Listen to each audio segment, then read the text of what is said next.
Tive 2 partos, um normal e uma cesárea. E são experiências diferentes, mas a emoção é a mesma, né? Ah lá. É muito legal. Esse Nossa, é da primeira... é Jesus que eu tava inchada. Esse é o João Francisco. Esse é o José Marcos. Esse foi o primeiro. E o teu marido, o Marcos, o Boaz acompanhou tudo? Acompanhou os 2. Meu pai e ele acompanharam os 2 partos. E foi muito, muito essencial a presença da minha família. Na verdade, eles estavam bem nervosos. Quem me acalmou muito foi minha mãe. No primeiro, eu tive uma sensação de pânico, por conta da anestesia. E então, eu estava chorando muito, estava muito emocionada. E o Marcos, calmo. Meu pai fez a besteira de passar pelo lado errado, viu? Tudo ficou verde e zonzo. Mas foi muito emocionante. O Marcos foi o primeiro a pegar o José Marcos quando nasceu. E as fotos, eu nem lembro dele, assim, eu não lembro de olhar muito pro Marcos, porque eu tava tão desesperada, mas eu lembro que ele que me entregou o José Marcos a primeira vez, assim, nos braços. E foi muito emocionante. Ele tava muito emocionado, chorando muito. E nos 2 partos ele acompanhou e tava junto, e chorando junto, e participando de todo o processo. É muito importante, eu me senti muito cuidada, sabe? Acho que não tem... As coisas de cordão umbilical não existe. A gente... É tão gostoso o colo de mãe, de pai. Sabe que até hoje eu fico doente, eu não quero minha mãe. Eu fico assim, já sou mãe de 2 meninos, mas quando eu tô doente, quando eu tô ruim, eu quero ficar... Eu não tenho um lugar melhor que ficar na cama com meu pai, com a minha mãe deitado no colo. E recebendo carinho, sabe? Uma delícia. E no caso, por exemplo, você, talvez que ela sinta, aí você sabe a sua herança musical, você sabe de onde vem, por que você gosta de música, né? Sim. E talvez falte isso. Talvez, me influenciou isso, né? Isso, a convivência com ele, desde que... Nossa, que foto bonitinha. Ali era assim em casa. Ele... Não, tô cantando. Ah, tá falando biquinho. Era cara de sofrência já. E era assim em casa, era o tempo inteiro ele com violão e cantando. E eu e minha irmã, a gente cantando junto. Então isso fez parte de uma herança que me influenciou muito pra música e pra ter essa escolha de vida. E eu e meu pai é uma coisa muito louca, pai e mãe. Mas assim, quando eu brigo com meu pai, alguma coisa que a gente... Eu fico mal, isso me faz muito mal, sabe? Eu tenho que estar sempre bem com eles. A aprovação que a gente tem, né? Que a gente quer sempre do pai e da mãe, a aprovação de que eles estejam felizes com as nossas escolhas também. Não tem como você tirar isso da gente. A gente quer ser amado pelo pai e pela mãe e saber que eles estão orgulhosos da gente. É tão gostoso você ouvir do seu pai. Tem muita coisa que a gente faz por eles, né? Mesmo, é verdade. Isso é verdade. O sempre olhar dos pais é fundamental. Eu que trabalho com teatro, com TV, não consigo me desligar disso. Agora fica dividido entre os pais e a filha, né? Quer contemplar os dois, são gerações completamente diferentes. Mas o olhar deles é importante, não tem como dizer que não. É verdade. A Juliana não tem filho, mas a sua relação com seu pai também sempre foi muito, muito intensa, né? Ainda não, mas é um sonho, assim. Eu acho que as mulheres nascem com isso, essa coisa materna, né? Eu tenho muito isso com a minha irmã. Sou muito mãezona da minha irmã. Ela é muito mais novinha? A minha irmã, ela... Não é muito mais nova. Minha irmã tem 17, eu tenho 20. Mas eu sempre tive essa relação bem materna com ela. E a minha relação com meu pai, tá até passando umas fotos agora legais. Meu pai sempre foi muito amigo, assim. Ele é um pai jovem, então... sempre foi muito amigo meu e da minha irmã, muito parceiro. É admirável. Júlia, ele foi jogador de futebol, então vocês viajavam muito. Você acha que o fato de vocês terem vivido muito entre vocês pode ter ajudado a fortalecer isso? Quer dizer, porque ela morou na Coreia, por exemplo, 4 anos. Morou em Portugal, não foi? Sim. Então, quer dizer, ela morou em outros lugares onde, na verdade, o núcleo fica muito, né? Não, exatamente. Eu morei na Hungria, na Coreia, em Portugal, com os meus pais, e eram sempre os 4 ali, porque é um lugar totalmente diferente, é uma outra cultura, tudo diferente. Então, estar ali entre os 4 traz uma união muito grande, assim, você tem com quem contar, é muito importante. Para mim, o fato do meu pai jogar bola, eu sempre tive uma admiração muito grande por ele, pelo fato de ser uma profissão diferente dos meus amigos, dos pais dos meus amigos. Então, era uma coisa que... Eu pude acreditar que você pode realizar sonhos que às vezes não são muito comuns, assim. Verdade, Então, me fez acreditar que eu também podia alcançar o que eu acreditasse. Que era, no caso, você queria ser atriz. No caso, eu queria ser atriz. Nas últimas semanas, a gente acompanhou imagens super fortes daquela região de São Paulo, da Cracolândia, com várias pessoas sendo retiradas das ruas e tudo mais. E são imagens que chocam, porque quando a gente vê o estado daquelas pessoas, deixa todo mundo assim tão tocado de a que ponto, né? o vício pode levar até onde pode levar uma pessoa. E aí a gente acabou conhecendo uma história de quem ajuda as pessoas que convivem com o vício. É a Nildes e o Jair. Vou convidar os dois para virem até aqui. Há mais de 10 anos, eles fazem um trabalho voluntário, gente, completamente voluntário. A gente conheceu esse casal numa reportagem da nossa colega Paula Paiva, que faz o G1 em 1 minuto aqui com a gente. Conhecemos a história deles e queríamos muito que vocês também conhecessem. Porque vocês, na verdade, foram morar na região da Cracolândia. E foram ter essas pessoas como vizinhos, né? Mas primeiro o Manuel Soares gravou pra gente um texto em que apresenta a história de vocês. Vamos ver. Nildes e Jair se mudaram de Salvador para São Paulo com as 2 filhas pequenas. O novo endereço da família foi a região da Cracolândia, no centro da cidade. E os usuários de drogas passaram a ser os seus vizinhos. Mas sabe o que incomodava Nildes? Tantas pessoas precisando de amor, ela pensava. E o casal não conseguiu fechar os olhos. E o trabalho voluntário começou com distribuição de comida. Às vezes, eles até levavam pessoas para dentro de casa. A ajuda foi aumentando e se transformou no que é hoje o projeto Ação Retorno, que acolhe usuários de crack, dando a eles apoio para se livrar do vício. Muita gente olha para aquelas pessoas como se elas não tivessem jeito, não tivessem solução, né? Eu acho que impressiona foi a capacidade dela e dele de se aproximarem dessas pessoas, né, Júlia? As pessoas têm muito medo, né, também de chegar perto, assim, e até sofrer violência e tal. E algumas com certo, né, de não chegar perto de algo sujo, algo que tá na rua, olha né? pra eles como seres humanos mesmo, não é todo mundo que tem esse olhar, sabe? Essa compaixão. Eu acho que é o que tá faltando mesmo, a gente olhar pro próximo e ter essa compaixão de que, eles são tão humanos quanto nós. Foi assim que você foi, com essa coragem? O que te fez dar o primeiro passo? Foi assim, Fátima, chegar no centro de São Paulo e ver aquela realidade, nós falamos, é um problema nosso e queremos ajudar essas pessoas, sem julgar, sem querer questionar, sem saber muito das suas histórias, mas ouvindo mais o que eles tinham para nos falar. E eles receberam bem a aproximação de vocês? Sim, eles nos receberam porque nós criamos um vínculo de amizade e de confiança. E trabalhar com dependentes químicos, uma das coisas mais importantes é criar um vínculo de respeito. Né? E na medida que eles passam a confiar em você, ele passa a contar as suas histórias, o porquê que eles estão ali, a gente tenta dar uma mão amiga, um ouvido, e aí eles passam a fazer parte até da nossa vida. Pois é, vocês dois combinaram nisso, né? Quando ela chega para você já diz assim, quero levar alguém lá em casa, como é que você recebe isso? Bem, a gente foi tendo uma aproximação dessas pessoas. Eles foram confiando no nosso trabalho, então a gente vai se apegando, né? Passa a ser uma família para a gente também, mesmo tem os riscos, né? Que tem de ter uma pessoa que a gente não conhece, mas eu acredito que o amor, né? Que Deus colocou em nossos corações, fala mais alto. Eles chegaram a adotar 2 crianças, são filhas de usuários? Nós temos 2 crianças, um tem 12 anos. Já está com 12. O outro tem 7 anos, que é o Cauã e o Rafael. Na verdade, nós fomos presenteados ao chegar no centro de São Paulo, porque nós fizemos o nosso projeto de vida, né? Nós temos 30 anos de casados e temos 2 filhas, uma de 28 e uma de 22 anos. E ao chegar em São Paulo, nós fomos presenteados com 2 crianças.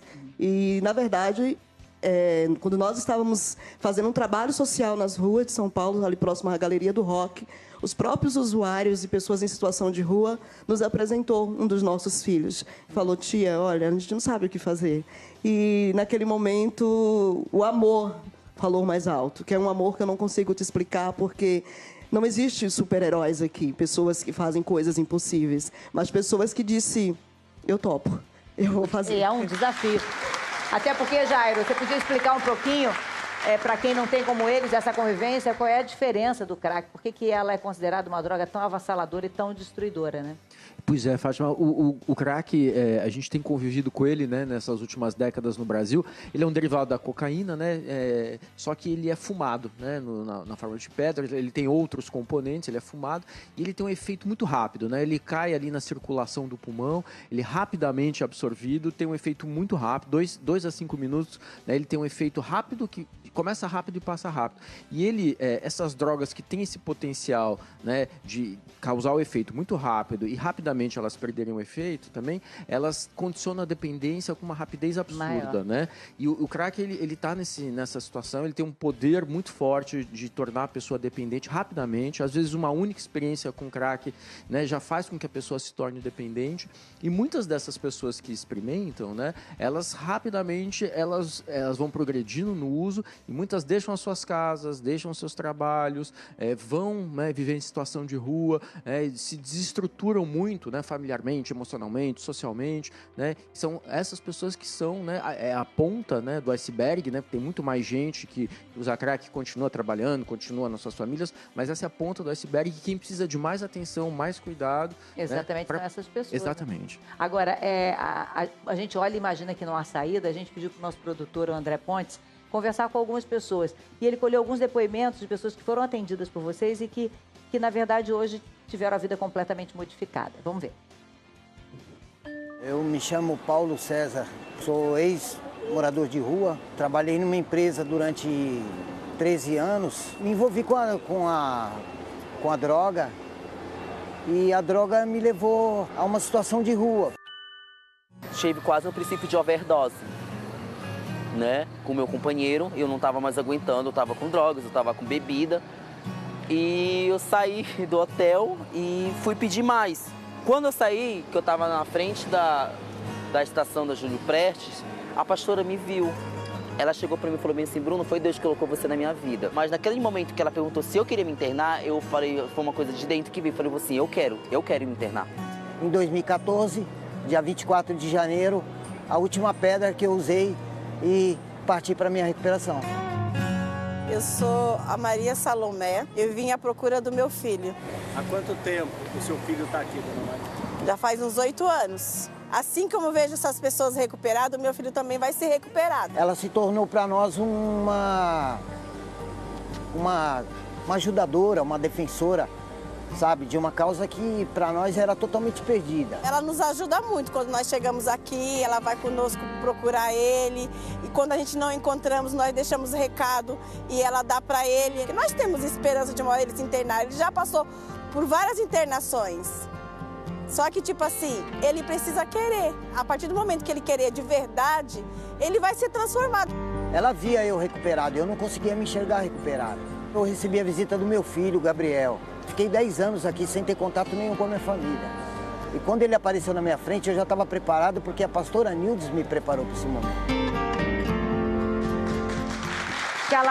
Ele fala uma coisa muito legal. Ela e ele viram que ele estava recuperado. Você interpretou o Roy em Verdades Secretas e teve uma aproximação com esse mundo muito grande. Até de conversar com pessoas que tiveram esse tipo de... A gente fez um trabalho anterior de pesquisa lá que foi fundamental e muito tocante, né? A gente conhecer outras pessoas como eles, que é maravilhoso, esse trabalho é lindo. E é um sacerdócio, né? É estar lá há quantos anos? 14 10 anos? 10 anos. Mais de 10 anos já. E é o que eles precisam. A gente percebeu isso na pesquisa. A gente teve um momento de estar no fluxo e depois fomos conversar com pessoas. Dentro dos hotéis ou fora. A gente dava ouvido, eles vinham falar. E contava a vida toda deles, por que eles estavam lá. E nenhum, aliás, todos eles falavam, a gente está errado, a gente não quer estar aqui. Então, eles são vistos como criminosos, não tem nada disso, eles são doentes, eles precisam de ajuda. Então, só esse nosso contato já era alguma coisa para eles, por ter alguém ouvindo, dando amor, dando afeto, o que quer que seja. E a gente ouviu histórias de gente que chegava a consumir 30 pedras por dia. Não, e impressiona muito é o estado de desgaste físico, né, Jair? As pessoas ficam muito destruídas. A pessoa, a droga ela altera muito o apetite, a pessoa tem menos fome, a pessoa não tem interesse por comida.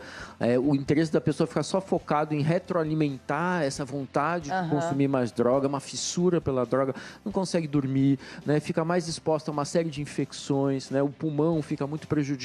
Então essas pessoas, né, se elas de fato continuam, né, no fluxo e continuam usando muito crack, elas correm um risco de vida muito grande, né? Então eu acho que é uma droga que realmente ela debilita demais a pessoa, sem dúvida. Tá falando biquinho. Era cara de sofrência já. E era assim em casa, era o tempo inteiro ele com violão e cantando, e eu e minha irmã, a gente cantando junto. Então isso fez parte de uma herança que me influenciou muito pra música e pra ter essa escolha de vida.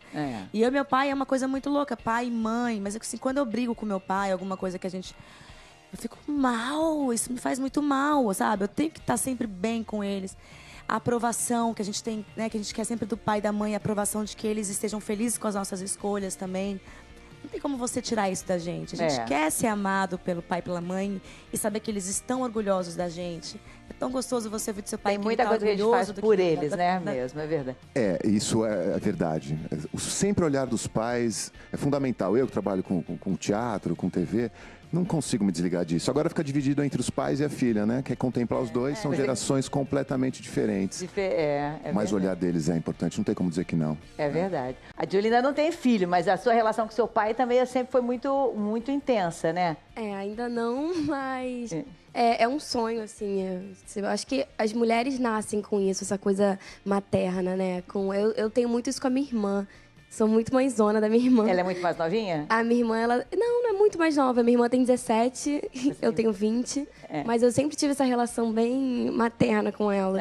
E a minha relação com meu pai, tá até passando umas fotos agora legais. Meu pai sempre foi muito amigo, assim. Ele é um pai jovem, então... sempre foi muito amigo meu e da minha irmã, muito parceiro. É admirável. Júlia, ele foi jogador de futebol, então vocês viajavam muito. Você acha que o fato de vocês terem vivido muito entre vocês pode ter ajudado a fortalecer isso? Quer dizer, porque ela morou na Coreia, por exemplo, 4 anos. Morou em Portugal, não foi? Sim. Então, quer dizer, ela morou em outros lugares onde, na verdade, o núcleo fica muito, né?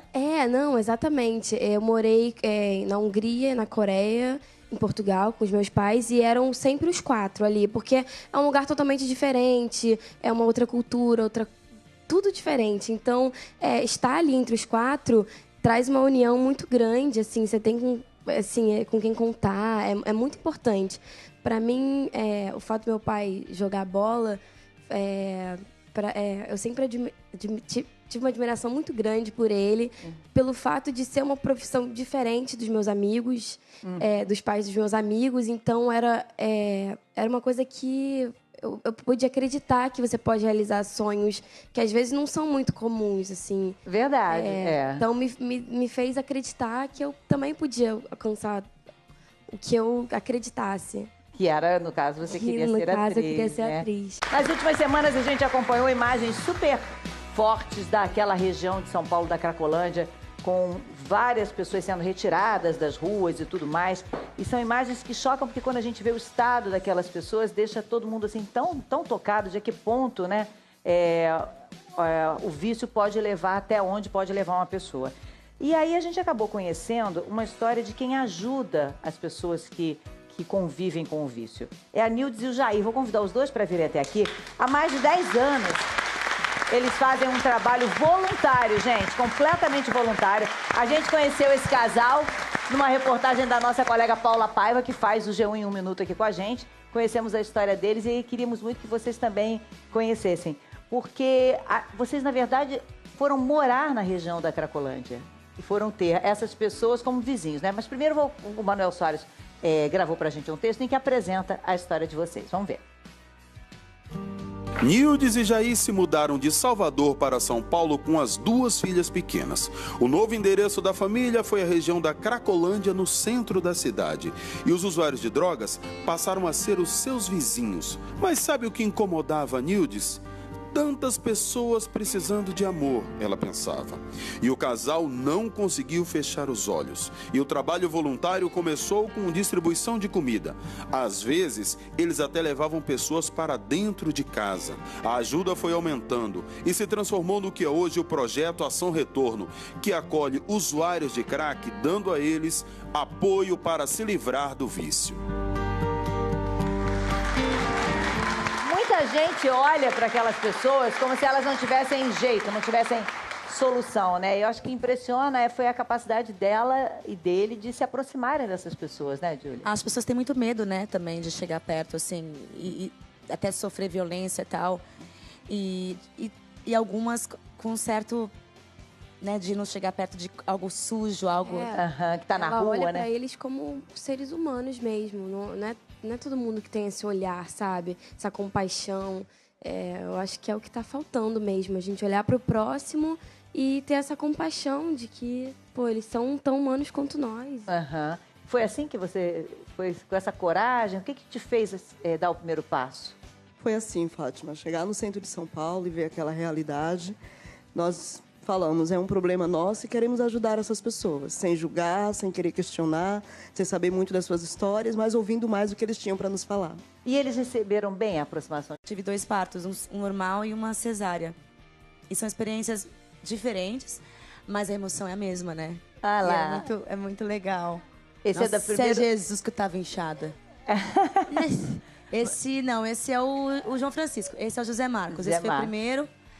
E o teu marido, o Marcos, o Boaz acompanhou tudo? Acompanhou os 2. Meu pai e ele acompanharam os 2 partos. Uhum. E foi muito, muito essencial a presença da minha família. Na verdade, eles estavam bem nervosos. Quem me acalmou muito foi minha mãe. No primeiro, eu tive uma sensação de pânico por conta da anestesia.